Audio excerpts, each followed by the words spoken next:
P for Pranav.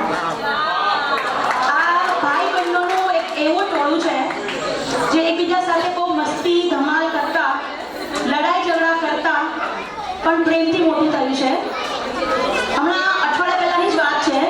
અમે જ્યારે rehearsal કરવા ભેગા થયા હતા ત્યારે સૌરભને અને પ્રણવને કહેતા સાંભળ્યો કે શાદી નહીં આશા, બસ इतना समझ लीजिए, ये शादी नहीं आशा, बस इतना समझ लीजिए, एक फिनाइल की गोली है और चूस के खाना है.